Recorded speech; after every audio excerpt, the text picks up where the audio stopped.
দেখেন আমাদের CD etc সিসকনফিগ network scripts আমরা যদি এই লোকেশনে যাই তাহলে এই লোকেশনের ভিতরে আমাদের সিস্টেমের যে নেটওয়ার্ক কনফিগারেশন ফাইলগুলো আছে সেইগুলি থাকে। ইটিসি হচ্ছে আমাদের সকল কনফিগারেশন ফাইল। ইটিসির ভিতরে সিস্টেমের কনফিগারেশন ফাইলের ভিতরে নেটওয়ার্ক স্ক্রিপ্টস। এটার ভিতরে আমরা যদি খেয়াল করি আমরা দেখব এখানে ইফ সিএফজি ENS33, ইফ সিএফজি ENS34 এবং ইফ সিএফজি এলো তিনটা কনফিগারেশন আমরা দেখতে পাচ্ছি। ENS33 হচ্ছে আমাদের একটা অ্যাডাপ্টার, ENS34 হচ্ছে আমাদের আরেকটা অ্যাডাপ্টার, এলো হচ্ছে আমাদের আরেকটা অ্যাডাপ্টার। এলো মানে লুপ ব্যাক, ENS33 মানে হচ্ছে আমাদের কাছে প্রথম যেটাকে আমরা ব্রিজ হিসেবে নিয়েছিলাম, ENS34 আমার কাছে হচ্ছে হোস্ট অনলি, তাই না? তো আপনি এই জিনিসগুলোতে কিভাবে সেটআপ বা কনফিগারেশন করতে পারেন, তাই না? সবচেয়ে সহজ টুল হচ্ছে আপনি যদি কোনো একটা ইউজার ইন্টারফেসের মাধ্যমে করেন, তাই না? সহজ। আর একটা কাজ হচ্ছে আপনি চাইলে সরাসরি কনফিগারেশন ফাইল এডিট করেও করতে পারেন। আমরা যদি কোনো একটা কনফিগারেশন ফাইল একটু রিড করি তাহলে আমরা এখানে দেখতে পারবো একটা কনফিগারেশন ফাইলে কি কি জিনিস থাকে। খেয়াল করে দেখেন এই কনফিগারেশন ফাইলটাতে কি কি জিনিস আছে। ENS33 ভিতরে টাইপ বলা আছে ইথারনেট, বুট প্রোটোকল বলা আছে DHCP। তার মানে এই ইফসিএফজি আসলে ডিএসসিপির মাধ্যমে আইপি পাবে, তাই না? পাবে, প্রোভাইড করবে না, সে আইপি পাবে। তো আপনি যদি আবার ENS34 দেখেন তাহলে আমার কাছে, আমি আগে আমারটা দেখাচ্ছি, আপনার পরে করেন আর কি। 34 এ দেখেন এখানে বুট প্রোটোটাইপ দেওয়া আছে নন, তার মানে সে ম্যানুয়ালি তাকে আইপি দিতে হবে, তাই না? এই ম্যানুয়ালি আইপিটা দেখেন নিচের দিকে আমরা ডিফাইন করে দিছি আইপি এডিডিআর মানে আইপি অ্যাড্রেস বলা আছে 192.168.137.10। প্রিফিক্স মানে সাবনেট মাস্ক বলা আছে 24। DNS1 বলা আছে 192.168.137.10। সো আপনি এইভাবে এইখানে এডিট করে এই জিনিসগুলো করতে চাইলে পারেন। অথবা আমরা যদি চাই আমরা network manager text user interface এই টুলটার মাধ্যমেও আসলে বসাতে পারি। টেক্সট ইউজার ইন্টারফেস আপনার কমান্ড লাইনে কাজ করে। টেক্সট ইউজার ইন্টারফেস NM2 এটা এন্টার দিলে আমাদের এরকম একটা ইন্টারফেস আসবে, টেক্সট ইউজার ইন্টারফেস, তাই না? দেখেন এখানে বলা আছে এডিট এ কানেকশন, অ্যাক্টিভেট এ কানেকশন এবং সেট সিস্টেম হোস্ট নেম, তিনটা জিনিস দেওয়া আছে। এডিট এ কানেকশনে যদি আমরা যাই প্রথমটাতে তাহলে আমরা দেখবো এখানে ইথারনেট ENS34 ENS33 দেখা যাচ্ছে, তাই না? তাই তো? যদি আমরা ENS33 ভিতরে এন্টার দেই তাহলে আমরা দেখব এইখানে দেওয়া আছে profile name ENS33, device name ENS33। তো এটা আপনার ব্রিজ কিনা আপনি যদি কনফার্ম হতে চান তাহলে কি করবেন, VMware settings, network adapter, advance, আমরা দেখলাম এটার ম্যাক অ্যাড্রেস হচ্ছে 542,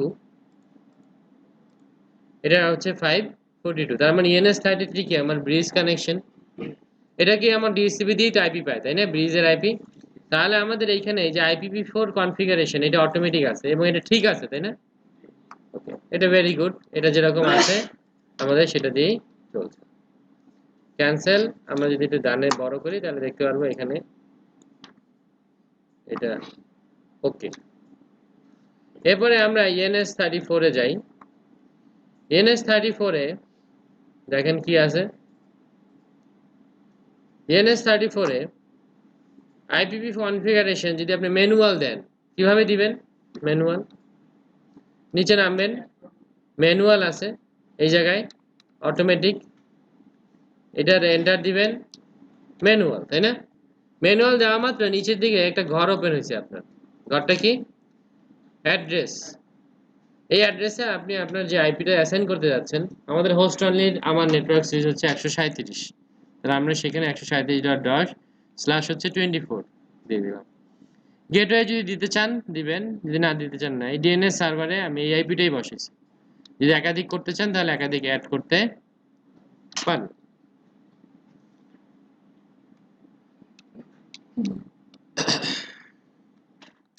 অ্যাক্টিভেটেড কানেকশনের ভিতরে দেখেন ENS34 এটা যদি ডিঅ্যাক্টিভেট থাকে তাহলে আপনাকে এরকম, তাহলে আপনাকে এটা কি করতে হবে, অ্যাক্টিভেট করলে দেখেন এটা ডান দিকে একটা স্টার আছে, তাই না? ENS34 অ্যাক্টিভেট স্টার আছে, ব্রিজ অটোমেটিক্যালি এটা ব্রিজ নিচ্ছে। এটা যদি ডিঅ্যাক্টিভ করে দিতে চান তাহলে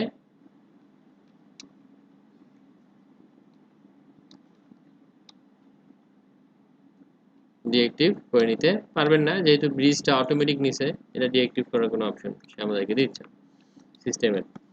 ব্যাক, ওকে।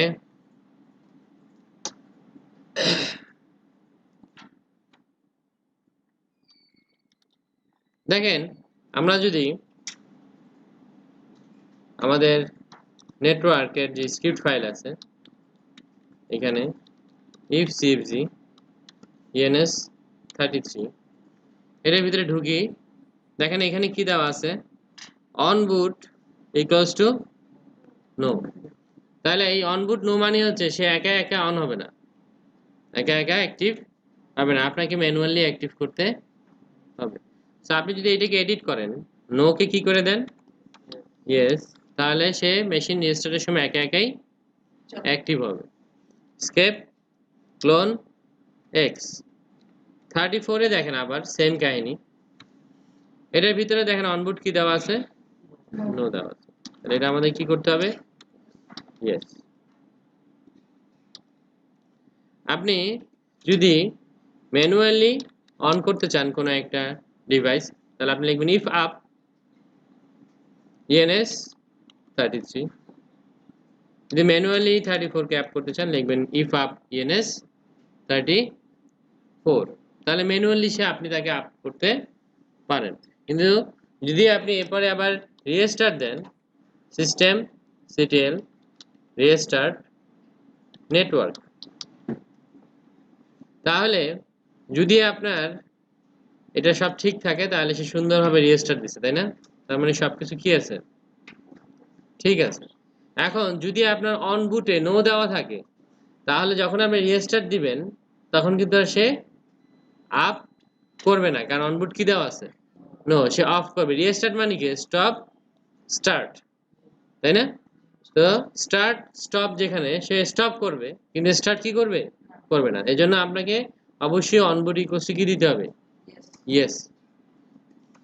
আপনি যদি দেখতে চান আইপি কত, তাহলে আমাদের কমান্ড হচ্ছে ইফ কনফিগ, এন্টার যদি দেই তাহলে আমরা দেখতে পারবো যে আমাদের এখানে ENS33 সে একটা ব্রিজ থেকে আইপি পেয়ে গেছে, তাই না, 44 সিরিজে।